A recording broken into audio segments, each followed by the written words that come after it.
Primero que nada me presento, mi nombre es Marco Sepúlveda, soy el director del Magíster en Business Analytics de la Universidad Católica. Me acompaña Ariana Harris, que es asistente del programa, y por supuesto nuestro invitado del día de hoy, que es el profesor Denis Parra. ¿M? En nombre del programa, les damos la bienvenida a todos y especialmente muchas gracias, Denis, por estar hoy día acompañando. Voy a hacer una breve presentación para contarles acerca del magíster y contarles acerca de nuestro invitado del día de hoy, y de ahí le cedo el pase a él para que inicie su presentación. Entonces, un segundo. Muy bienvenidos a esta presentación, este webinar organizado por el Magíster en Business Analytics. Esto es lo que llamamos nosotros un webinar temático, en el cual les queremos presentar algún tema interesante, valioso en las temáticas que aborda este magíster, en este caso el día de hoy con el profesor Denis Parra. Siempre les queremos contar un poco de qué se trata este magíster y por qué nos motiva el estudiar y difundir estas temáticas. Básicamente lo que buscamos en el Magíster en Business Analytics de la Universidad Católica de Chile es poder formar personas profesionales que sean capaces de describir, ¿no es cierto?, el potencial que tienen los datos como un activo estratégico, que sean capaces de aplicar herramientas para extraer, almacenar, gestionar y visualizar datos. Y hoy día vamos a hablar especialmente de ese último tema, cómo visualizar datos para poder construir y transmitir un mensaje de valor para la organización. ¿Ya? Tenemos también la idea de poder crear modelos utilizando herramientas analíticas para poder interpretar esos datos y poder apalancar la toma de decisiones en las organizaciones. Y por supuesto, dos elementos que son muy centrales para nosotros, que son la ética, formar profesionales que entiendan la responsabilidad social y ética que tiene el uso de los datos, y profesionales que sean capaces de liderar equipos interdisciplinarios en distintos sectores de lo que llamamos empresas data driven, que toman decisiones basadas en datos. Y el tercer tema, muy importante, ¿no es cierto? No solamente hay que ser capaz de construir información, sino que poder comunicarla de manera correcta, y de eso también se trata la presentación del día de hoy, cómo comunicar correctamente los resultados que obtenemos a partir del análisis de los datos. ¿Sí? Este es un curso, este es un magíster, perdón, que se trabaja en 2 años. En los primer año tenemos 5 bimestres con cursos mínimos, que si los miramos de arriba hacia abajo, primero son cursos más bien de gestión, cómo estos modelos de Business Analytics pueden ayudar a la toma de decisiones en las organizaciones.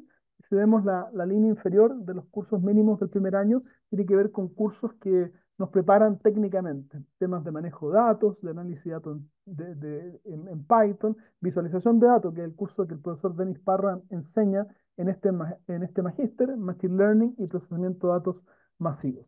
Y en el segundo año, los alumnos tienen la posibilidad de tomar cursos optativos para poder profundizar en las distintas temáticas que aborda el magíster, más en la última parte, en los últimos 3 bimestres, lo que llamamos un seminario de graduación, donde los alumnos tienen la posibilidad de trabajar en equipo para utilizar todo lo que han aprendido en el magíster para desarrollar un proyecto propio. ¿M?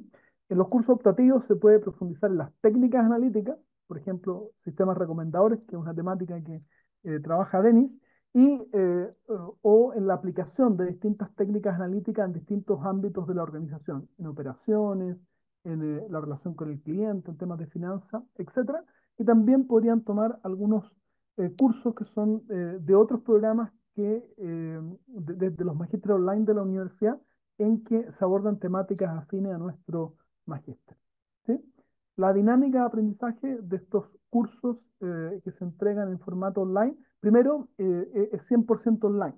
Todo se basa en la interacción que ustedes tienen con el programa a través de los distintos cursos que se entregan a través de la plataforma de Coursera, a través de videoclases, podcasts, tutoriales, evaluaciones formativas y sumativas que se hacen en la misma plataforma. En todos los cursos hay un trabajo final que busca sintetizar todo lo que han aprendido en él, y hay algunas actividades más interactivas, como foros, en los cuales ustedes tienen que interactuar con sus compañeros, y clases sincrónicas donde ustedes se conectan, así como estamos hoy día en este webinar, con el profesor, con los ayudantes para poder abordar y profundizar en las distintas temáticas que abarca el magíster. Cada bimestre, que dura 8 semanas, ustedes tienen 2 cursos en los cuales pueden profundizar en las distintas temáticas de Business Analytics. Les decía, al final del programa, y esta presentación se las vamos a compartir, obviamente, así que no voy a profundizar mucho en esto. Ustedes tienen la posibilidad de hacer, en trabajar en equipo para resolver un problema real de alguna organización en la cual ustedes trabajan, por ejemplo, a través de las distintas técnicas y herramientas de analítica de datos que han aprendido durante el programa. ¿Sí? Como requisitos de ingreso al programa, ustedes tienen que, como es un grado de magíster, tener un grado académico de licenciado equivalente, típicamente en disciplinas afines al programa, como ingeniería, administración, matemáticas, estadísticas u otras en ese orden. Al menos 2 años de experiencia laboral para que ustedes puedan tener claridad de cómo estas herramientas pueden tener un impacto en las organizaciones. Y luego hay un proceso de postulación donde ustedes tienen que, por ejemplo, contarnos a través de una carta por qué quieren postular a este programa y también demostrar dominio de programación a un nivel intermedio en Python y de estadísticas. ¿No? Eso lo pueden demostrar a través de hacer una prueba o también la posibilidad de tomar unos MOOCs, unos cursos en la misma dinámica en la que tiene el magíster para poder aprender acerca de estas temáticas. ¿Sí? Así que si alguien no tiene experiencia previa, también hay un mecanismo para poder postular el programa. ¿Mm? Acá está el proceso de postulación, que como ven es bastante simple. Ustedes nos envían sus antecedentes, nosotros los analizamos, tienen que hacer estos MOOCs o dar una prueba, ¿no es cierto?, en las temáticas de programación en Python y estadística. Y eventualmente, si ustedes lo necesitan, ¿no es cierto?, pueden tener una entrevista personal con los directores del programa para poder entender el valor que el programa podría tener para ustedes. ¿Sí? Acá está, si ustedes no tienen conocimientos previos y quieren poder postular el programa, la idea es que realicen estos 2 MOOCs para poder acreditar, ¿no es cierto?, los conocimientos mínimos que se necesitan en programación en Python y en estadística, o si ustedes consideran que tienen los conocimientos previamente, pueden dar las pruebas de programación en Python y estadística, o bien si tienen cómo demostrar que ya tienen esos conocimientos previos, pueden entregarnos sus certificados, que puede ser, por ejemplo, a través de algunos cursos que hayan hecho previamente en la plataforma de Coursera u otra, ¿ya? Y también de esa manera pueden acreditar el dominio. ¿Sí? Hay otra puerta de entrada, que es lo que nosotros llamamos el PDA, el Performance Based Admission, que tiene que ver con, bueno, si ustedes quieren atreverse a conocer el programa y a la medida que conozcan el programa, poder entrar a él, pueden tomar los 2 primeros cursos del programa, el primer bimestre en que se dictan los cursos de estrategia de negocio en la era digital y el curso de ingeniería de datos, y si les va bien y aprueban ambos cursos, bueno, pueden pasar directamente a formar parte de este magíster. Así que es una manera también de poder conocer el formato, conocer a los profesores, ver el valor que pueden obtener del magíster y luego continuar de manera full integrada al programa. ¿Sí? Si quieren conocer un poco más acerca de lo que podrían llegar a aprender a través de este magíster, pueden tomar también algunos MOOCs que están integrados dentro de los cursos, particularmente uno de Mejores Decisiones en Business Analytics, el curso MOOCs de Introducción a la Visualización de Datos que dicta el profesor Denis Parra, que tenemos como invitado el día de hoy, o también el MOOCs de Fundamentos de Sistemas Recomendadores que también dicta el profesor Denis Parra, ¿no? Que son sus 2 líneas principales. Se ve bien. Súper, gracias. Entonces, como les mencionaba Marco, estos son los 3 MOOC con los que pueden ir probando cómo funciona el magíster. Si ustedes los realizan previo al ingreso, se les van a convalidar. Entonces, cuando tengan los cursos que tienen partes de MOOC, las primeras 2 semanas van a aparecer como completas en su progreso. Toda esta información se la vamos a enviar para que puedan tener acceso a los links, tanto de los MOOC como para que sepan más del proceso de postulación al magíster. Acá les contamos un poco el proceso de matrícula. El magíster tiene un valor de $10.000, 9 millones de pesos chilenos. Hay varios descuentos que están en estos momentos activos, sobre todo los de postulación anticipada, que es hasta el 19 de mayo, queda poquito, y el de matrícula anticipada, que es hasta el 19 de junio. Estos descuentos de matrícula y de postulación se pueden acumular, así que es importante que si están interesados, hagan su postulación pronto para que puedan optar a ellos. Hay diversas formas de pago cuando ustedes se contacten con la persona de ventas que es Francisca Mendieta, y después les voy a dejar su contacto también. Ella les va a dar todas las opciones que hay entre Cuponera, Transbanks, PayPal y otros que hay. Y la última fecha de postulación es el 5 de julio, ya que necesitamos un mes entre medio para gestionar todo lo que son sus correos UC y accesos a bibliotecas UC previo a la impartición de los primeros cursos del programa. Finalmente, aquí es un poco el recorrido del equipo del magíster que van a ver constantemente cuando entren al programa. La primera persona siempre va a ser Francisca Mendieta, que es la coordinadora de admisión y gestiona todo el proceso de ingreso al magíster. Ven aquí también a Marcos Sepúlveda, que como saben se tuvo que retirar por el corte de luz, director del programa, codirector Pablo Marchal, que es profesor de la Escuela de Administración. Está Ariana Harris, que también nos acompaña y quizás la van a ver entre medio de acá de la presentación, pero también ella, si ustedes ingresan como alumnos, los va a apoyar en todo su proceso durante el magíster en los 2 años. Y finalmente estoy yo, Camila Lagunas, coordinadora académica del programa, que también si ingresan los voy a apoyar desde que se matriculan hasta que se gradúan del programa. Los dejo invitados también a un webinar informativo donde vamos a ahondar en más temas del programa. Este webinar va a estar liderado por Pablo Marchal y es el 23 de mayo a las 10 horas Chile. Más ratito les voy a dejar también un link de inscripción en el chat para quienes estén interesados puedan participar.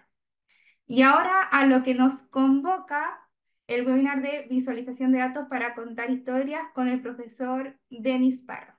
Denis, te paso el mando. Bien, supongo que ven mi pantalla. Se ve bien. Ya. Bueno, muchas gracias por la invitación para presentar. Eh, Les voy a pedir disculpas de antemano porque estas PPT están en inglés principalmente, pero yo voy a ir hablando en español y presentando el contenido. Así es que, eh, por favor, vayan escuchando atentamente y así no van a tener problemas de traducción. Entonces, como les mencionaron anteriormente Camila y Marcos, yo dicto este curso de visualización de información o visualización de datos y hay diferentes aspectos que uno puede enfatizar cuando uno hace visualización de datos, pero uno de ellos es el tema de contar historias. Entonces les quiero a describir algunos detalles adicionales de esto de contar historias a partir de la visualización de datos y también qué cosas tienen, digamos, como relación con algunos proyectos que hemos realizado acá en la Universidad Católica para que tengan un contexto, digamos, internacional y también el contexto más local. Partamos. Bueno, aquí hay una pequeña introducción de mi persona. Soy profesor asociado en el Departamento de Computación, de Ciencia de la Computación en la UC. Estuve de sabático el año pasado en la Universidad Católica de Lovaina, en Bélgica, y soy doctor en Ciencia y Tecnología de la Información de la Universidad de Pittsburgh y pertenezco a varios centros de excelencia en Chile, el Instituto Milenio Fundamento de los Datos, el Centro Nacional de Inteligencia Artificial y también el Centro de Inteligencia Artificial para la Salud, iHealth. Y dentro de computación en la UC, lidero el grupo de inteligencia artificial centrada en los humanos y visualización. El trabajo que les voy a presentar hoy fue llevado a cabo en colaboración con, bueno, principalmente mi estudiante de doctorado que se graduó en enero, Noela Garretón, que ahora es profesora también en la Universidad Católica, la Escuela de Diseño, Francesca Morini, que es estudiante de doctorado en la Universidad de Potsdam y también en la Universidad de Southampton en Suecia, Pablo Zelay, que es de la Escuela de Gobierno de la Universidad Católica, y Marian Dor, que es investigador en la Universidad de Potsdam en Alemania. Entonces, un pequeño contexto, la visualización de información es una gran herramienta para aumentar las capacidades humanas a partir de representaciones visuales, principalmente para analítica, ¿ya? Y también para contar historias. Y un ejemplo que se da comúnmente para representar este texto que les menciono acá es el llamado cuarteto de Anscombe, donde se presentan cuatro grupos de datos y esos cuatro grupos de datos, si uno los reduce a una fórmula de ecuación, todos tienen esta ecuación que se ve acá abajo, que es y igual a 3 más 5x. Pero si uno después los visualiza, se da cuenta que tienen distribuciones muy diferentes. La primera tiene una tendencia positiva, pero porque los puntos realmente van en esa tendencia. La segunda es más bien una curva, pero cuando uno hace una aproximación con un modelo lineal, tiene la misma forma que la primera. En la tercera, abajo a la izquierda, vemos más bien una tendencia que es bastante clara, pero donde hay un outlier, ¿ya? Un objeto que es extraño y que cambia un poco la distribución de los datos, haciendo que se parezca a las dos anteriores. Y en el caso inferior a la derecha es más extremo, ¿cierto? Tenemos datos que están completamente, digamos, apuntando como hacia arriba, o sea que dado un mismo valor de X, tienen todos el mismo valor de Y. Eh, perdón, para distintos valores de Y tenemos el mismo valor de X y también nuevamente hay un outlier, pero finalmente se representa con la misma ecuación. Lo que quiero representar con esto es que muchas veces usamos modelos matemáticos o modelos estadísticos, pero si no usamos visualización no podemos encontrar patrones como el que se visualiza acá, que nos indica que quizás este modelo, tratando de resumir los datos, puede estarnos escondiendo un patrón que solamente lo vamos a poder identificar de manera visual. Entonces, en las distintas aplicaciones que han habido de visualización de información, una que ha impactado bastante es en el periodismo, ya en las comunicaciones, y entonces se ha acrecentado la cantidad de artículos en línea que hacen periodismo basado en datos, data driven, se escribe en inglés, y que es inherentemente visual, no solamente digamos, una presentación de texto, ¿ya? Aquí, por ejemplo, había un artículo del diario, el periódico en línea The Guardian, que mostraba cómo se fue esparciendo el coronavirus a partir de febrero del 2020 a lo largo del mundo. Y obviamente leerlo y verlo visualmente tiene, digamos, un impacto distinto. Entonces, cuando uno ahora pasa del periodismo de datos a contar historias con datos, estamos hablando de, en realidad, la habilidad de comunicar de manera efectiva algunos resultados importantes, insights, a partir de los datos usando narrativas y visualizaciones. ¿Ya? Entonces, esto puede ser usado para poner estos hallazgos en los datos de manera más explícita y en un contexto que además nos puede ayudar a inspirar acción de parte de la audiencia. Entonces, muchas veces el propósito del periodismo no es solamente que se escriba un artículo, sino que llame a la atención de la gente y pueda influir de alguna manera en acciones, ya sea personales o a veces de manera comunitaria. Algunos ejemplos notables de lo que estoy hablando acá se puede ver en este caso con el New York Times. El New York Times es este periódico en línea, si no el más importante de los más importantes en el mundo, y ellos han destacado especialmente por el desarrollo de estas narrativas visuales. La que se ve acá en pantalla es una donde ellos fueron de manera visual e interactiva mostrando cómo fue que el año 2018 muchos estados que tenían representantes en la Cámara de los comunes, de la Cámara como de Diputados, en el Partido Republicano, se movieron hacia el Partido Demócrata y eso llamaron la ola azul del 2018. Voy a entonces mostrarles una vista un poco más interactiva de esto. Eh, Como pueden ver acá, está el artículo, pero si uno va haciendo scrolling, o sea, uno va bajando el artículo, se van moviendo algunos componentes y de manera interactiva van apareciendo otros elementos, donde, por ejemplo, nos indica la cantidad de asientos que tenían en la Cámara de Representantes los demócratas y los republicanos. Y se ve acá cómo en algunas elecciones y referéndums hubo un cambio hacia el Partido Republicano, pero también cómo hubo hacia el Partido Demócrata.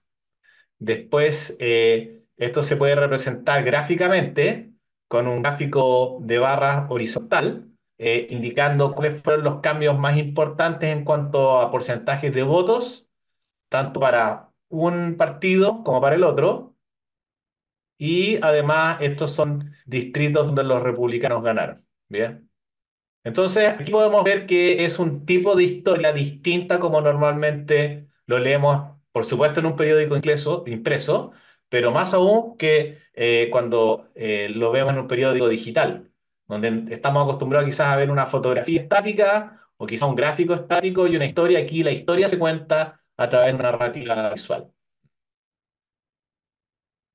Otro ejemplo es uno que desarrollamos nosotros mismos con el proyecto que les conté anteriormente de Manuela Carretón, donde estudiamos con diferentes datos la crisis hídrica en Chile. Bueno, hoy día no es el mejor día para mostrar este ejemplo porque ha llovido mucho, pero en general hay un déficit importante de lluvia en Chile. Llevamos una sequía de más o menos 10 años, a pesar de que el año pasado llovió un poquito más de cercano a lo que yo vi hace 10 años, pero en general hay un déficit importante. Y acá entonces, por un lado, dimos un contexto global, pero cuando uno analiza datos internacionales de los países que van a tener mayor estrés hídrico para el 2040, Chile está dentro de los que van a tener un estrés muy alto. Y esto entonces se puede reflejar en zonas particulares donde hay mucha densidad poblacional y también, si uno se enfoca en las cuencas de los ríos, como el río Maipo, el río Mapocho y otros ríos en la región metropolitana, uno puede encontrar cómo ha ido evolucionando en el tiempo la cantidad de precipitaciones anuales y cómo esto va reflejando entonces la crisis hídrica.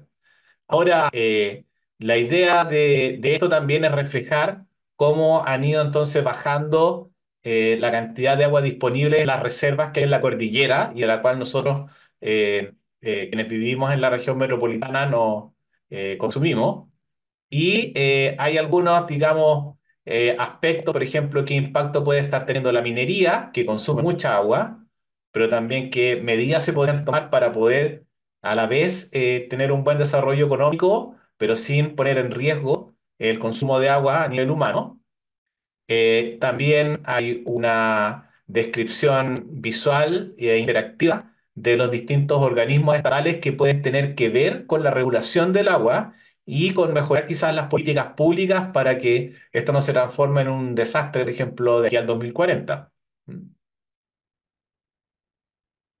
Y entonces finalmente presentamos una agenda de posibles aspectos que se podrían hablar al respecto. Y entonces lo que hicimos fue un estudio en el cual investigamos qué aspectos del artículo narrativo narrativa visual que les conté recién eran más importantes como para generar un cambio de actitud o emocional de la gente respecto a la crisis del agua en Chile. Y de eso les quiero contar hoy día. Entonces, acá podemos ver el enlace si es que alguien quiere visitarlo por su cuenta. Está en www.theclinic.cl/especiales/sequía en Chile. Voy a dejar ahí un momento por si alguien lo quiere revisar. Y también tenemos otros ejemplos, pero los puedo mostrar en detalle en otro momento. Entonces, la idea es que han habido un gran desarrollo de narrativas visuales en diferentes periódicos en línea, pero no ha habido un gran estudio que dé evidencia científica de si esto realmente provoca un cambio en las personas, desde el punto de vista actitudinal o emocional. Entonces, esa fue la investigación que lideró en este caso Manuela Garretón y obviamente con la colaboración de todos los investigadores e investigadoras que les mencioné anteriormente. Entonces, la idea es investigar los supuestos de que quizás un gráfico interactivo puede tener más efecto o un mapa o solamente el texto o la combinación de ambos. Y así fue como desarrollamos esta investigación y la publicamos en el principal journal, revista en el área de visualización de información en el mundo, que es el Transactions of Computer Graphics and Visualization de la IEEE. Y el paper se llama Efectos actitudinales de visualizaciones de datos e ilustraciones en historias de datos. Y la idea entonces era ver si es que había algún efecto en cambios en la actitud de las personas, en sus emociones respecto al tema o en retención de información, si es que ahora recordaban mejor gracias a algunos datos, gracias a que tenían una perspectiva visual. Y las perspectivas visuales que queremos comparar son solamente ilustraciones, es decir, como un dibujo, una figura, visualizaciones de datos o ilustraciones con visualizaciones de datos. Entonces hicimos tres versiones del artículo que les mostré anteriormente, una donde solamente habían ilustraciones estáticas acompañando al texto, otra donde solamente habían visualizaciones de datos acompañando al texto y otra donde solo habían, donde, perdón, se combinaban ambos. Habían algunas ilustraciones y otras visualizaciones de datos, que es de hecho la versión que les mostré hace unos minutos. Ahora, cuando uno piensa en lo que uno esperaría de una ilustración versus una visualización de datos, por ejemplo, cuando se ocurre el cólera en Londres en 1854, y es el primer ejemplo en que la visualización de datos tiene un impacto en política pública, el doctor John Snow eh, identificó en Londres diferentes lugares donde se estaban produciendo las infecciones por cólera. En esa época no se conocía el mecanismo por el cual se transmitía el cólera y él supuso como una hipótesis de que se estaba transmitiendo a partir del agua, particularmente de pozos públicos, y por eso aparece esta ilustración a la izquierda, que la gente iba a sacar agua y se estaba enfermando.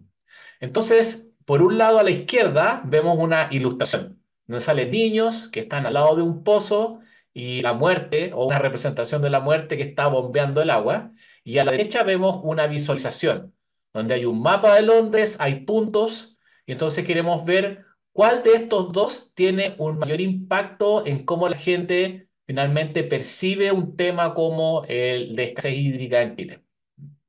Eh, para contexto, no solamente de la gente en Chile, sino de otros países que puedan estar acá, Chile tiene una geografía bien particular. Al norte hay un desierto que es en algunos sectores el desierto más árido del mundo, por eso hay muchos telescopios, muchos observatorios, y a medida que uno va yendo hacia el sur, digamos que hacia la Antártica, el clima se va poniendo un poco más mediterráneo, un poquito más húmedo. Después ya realmente selva lluviosa, como la selva valdiviana, y finalmente bien al sur un clima muy frío, especialmente en invierno, ahí donde está Torres del Paine, Patagonia chilena, por supuesto.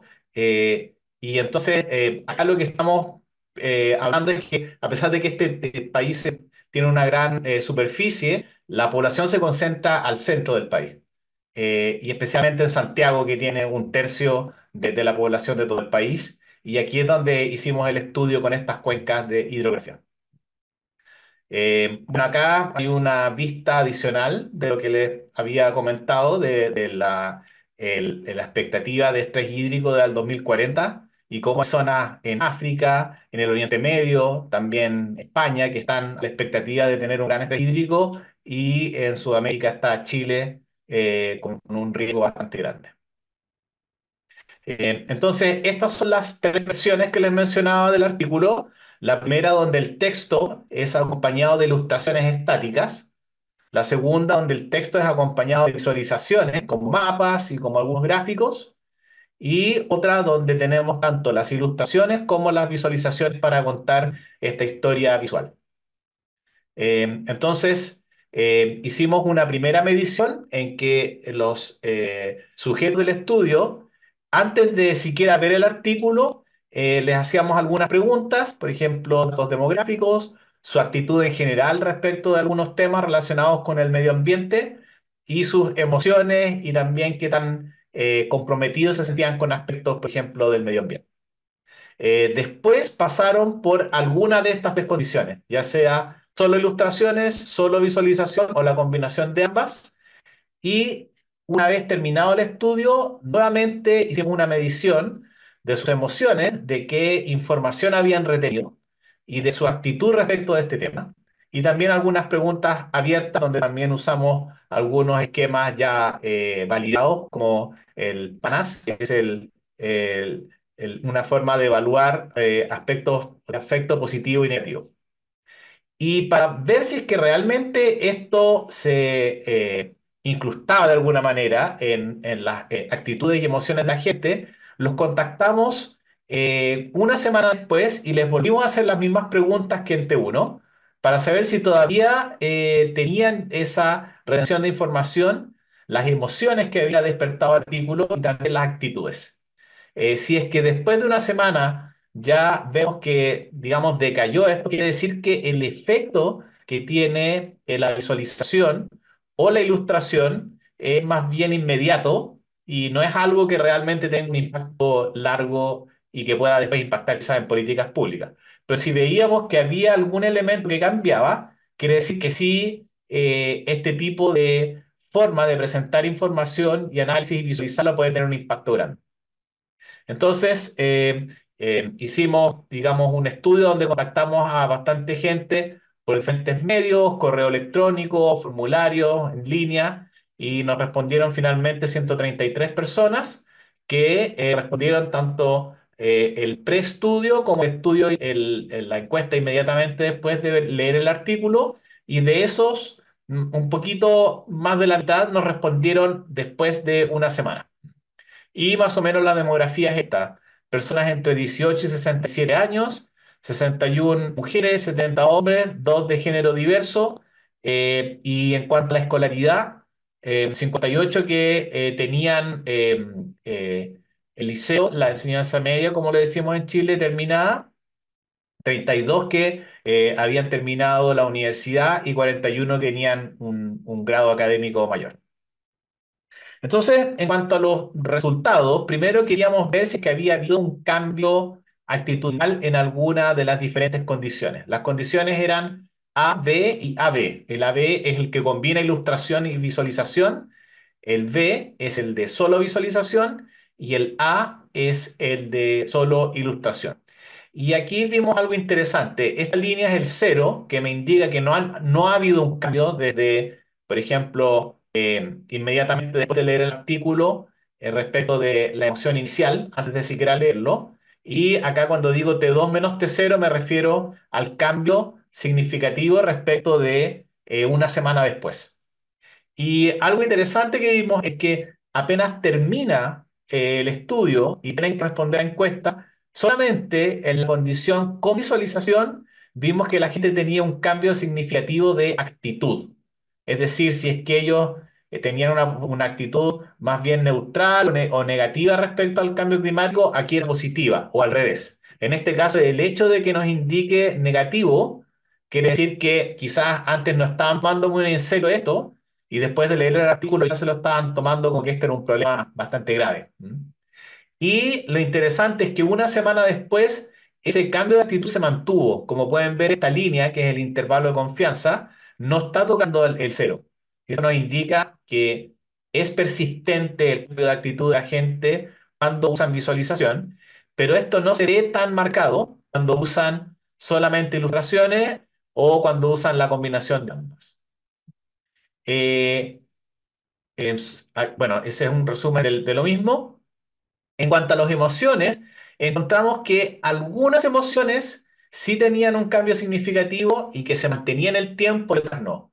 Las que vimos que tenían un cambio significativo eran en relación a estar atento o a tener una actitud hostil respecto de lo que estaban leyendo. Y también vimos que en cuanto a retención de información no vimos cambios significativos. O sea, por un lado hay un cambio significativo y perceptible, incluso una semana después en cuanto a actitud y emociones con visualización, pero esto no hace que la gente recuerde más la información. Es solamente un cambio más bien de actitud y de emoción. Aquí entonces hay una tabla de resumen de los resultados, donde estos verdes nos indican que vemos cambios especialmente en la condición donde hay visualización. Y entonces los mensajes principales es que las visualizaciones de datos, al menos en este estudio y en este contexto de cambio climático que presentamos acá, no aumentó la retención de información. No es que la gente retenga el dato exacto de cuánto está lloviendo o cuánto va a dejar de llover o qué porcentaje está decreciendo la lluvia en 40 años o en 20 años, pero sí puede mostrar un cambio persistente respecto de los cambios de actitud y de emociones respecto al tema.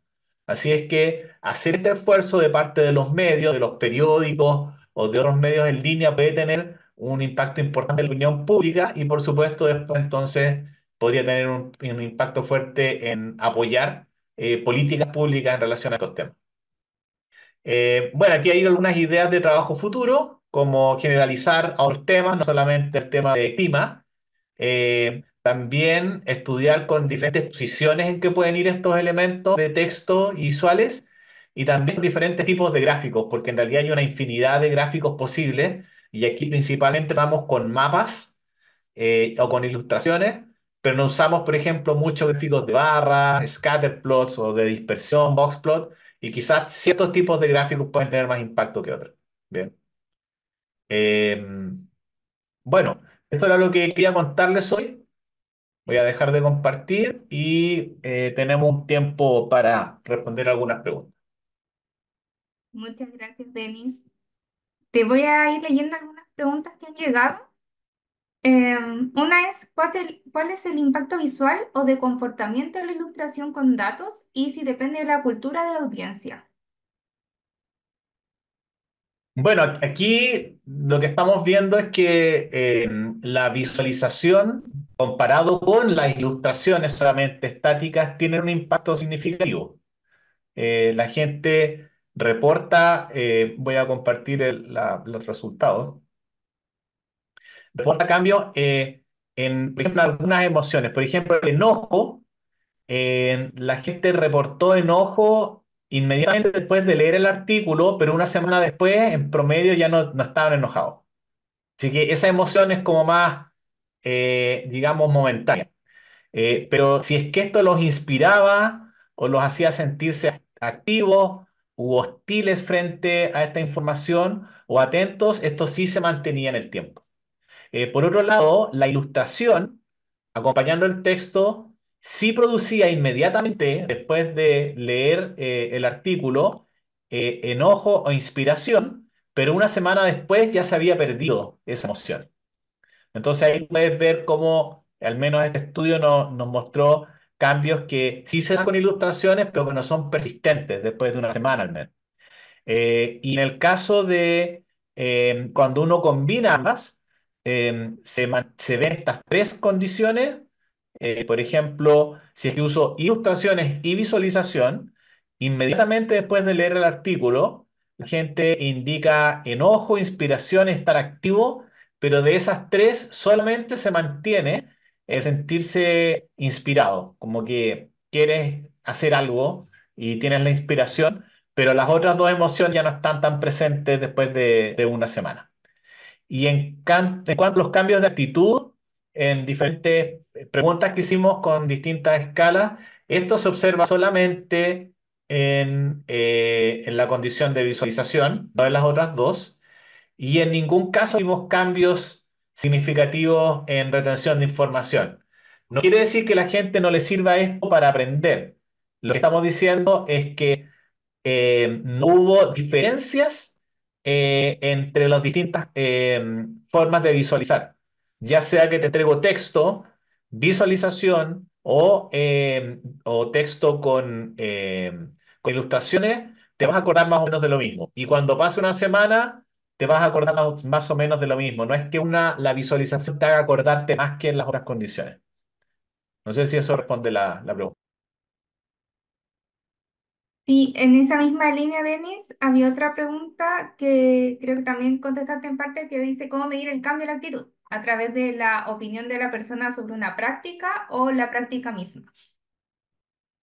Bueno, en este caso, lo ideal sería medirlo en la práctica misma, ¿cierto? Por ejemplo, no solo que te indiquen que van a, no sé, ir a una marcha o van a hacer una petición o van a cambiar la cantidad de agua que están consumiendo personalmente, sino que lo puedan registrar y después tú veas que efectivamente esto hizo un cambio de comportamiento. En este caso, la medición que tú puedes hacer inmediatamente y una semana después se basa en algunas escalas que indican cambio de actitud. Pero obviamente que eso te entrega una evidencia mucho más fuerte si tú lo puedes medir en el tiempo y con acciones directamente.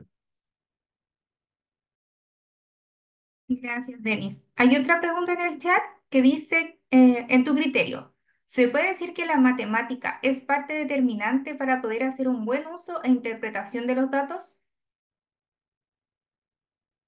Sí, no, por supuesto. Hay que indicar acá que si bien esto parece un concepto muy visual, puramente visual, para llegar a los mapas de colores que mostramos, detrás había un análisis de datos sofisticado igual. Entonces, obviamente aquí lo que cambiamos fue la forma en que presentamos la información, pero hay una capa, un procesamiento matemático estadístico que es necesario para después llegar a la visualización adecuada. Entonces, creo que es la razón que justifica este magíster.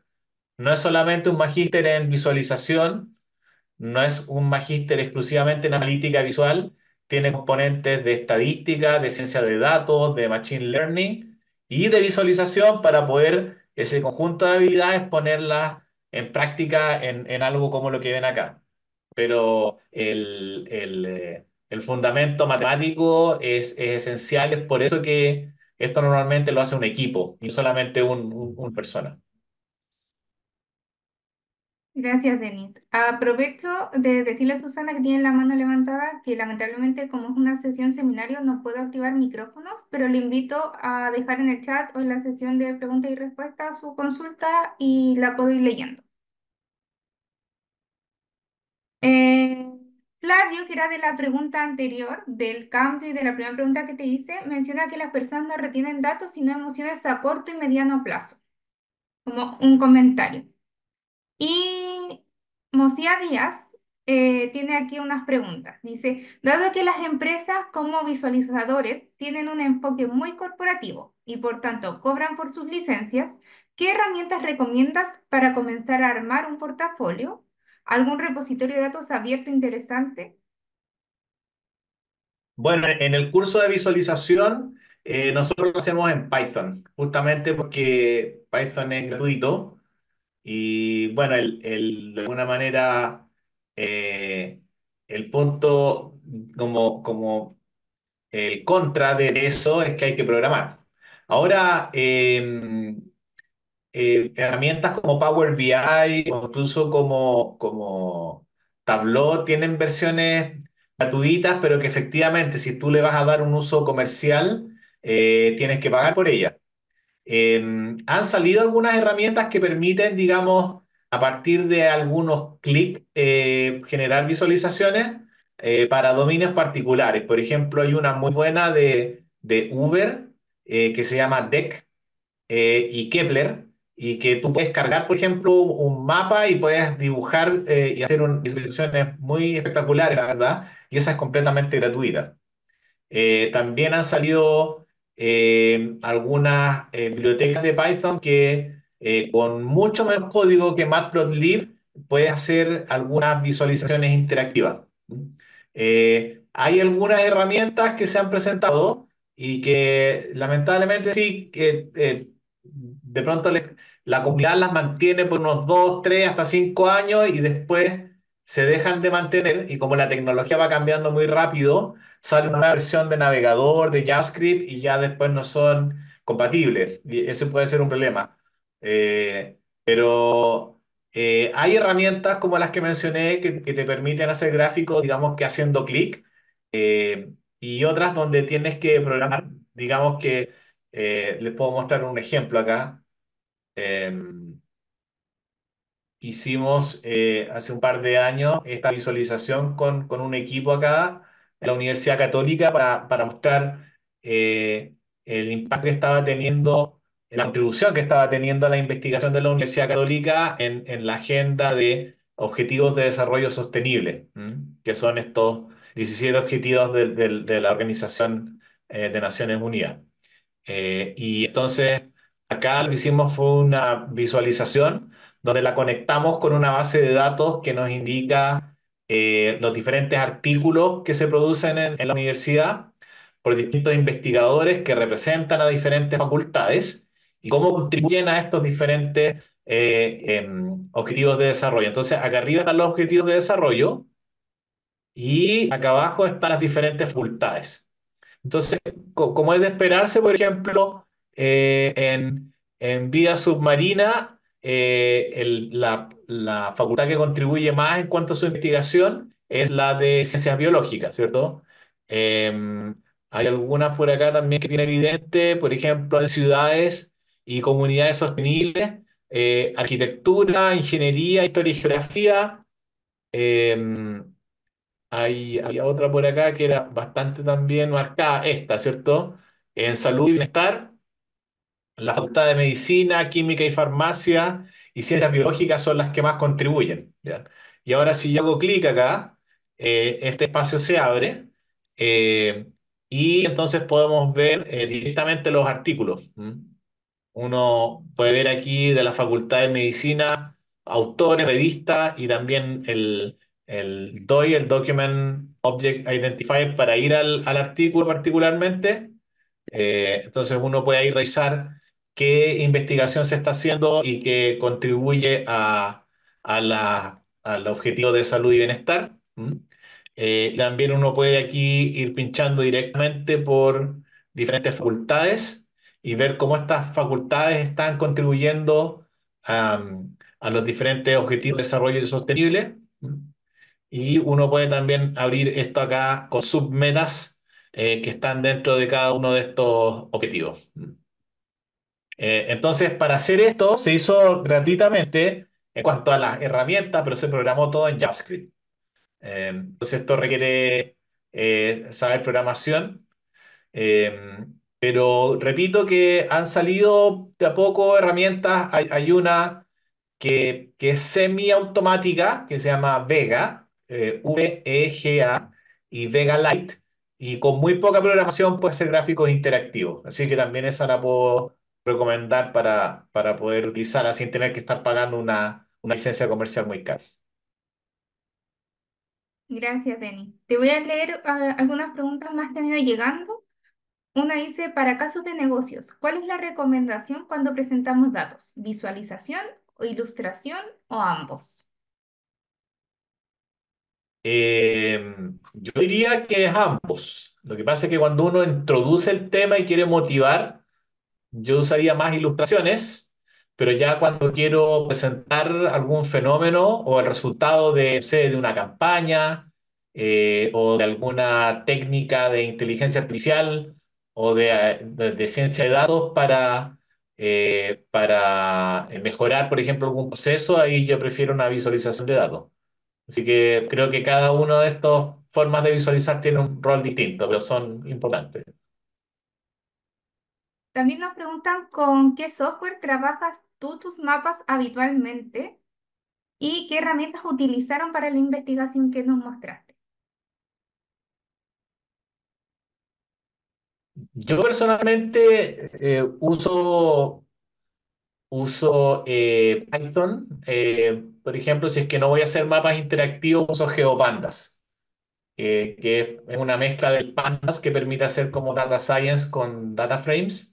Pero si le paso, por ejemplo, información, no sé, del censo de Chile y me dice cuántas personas hay en una comuna, de diferentes niveles de desarrollo. Eso es súper fácil.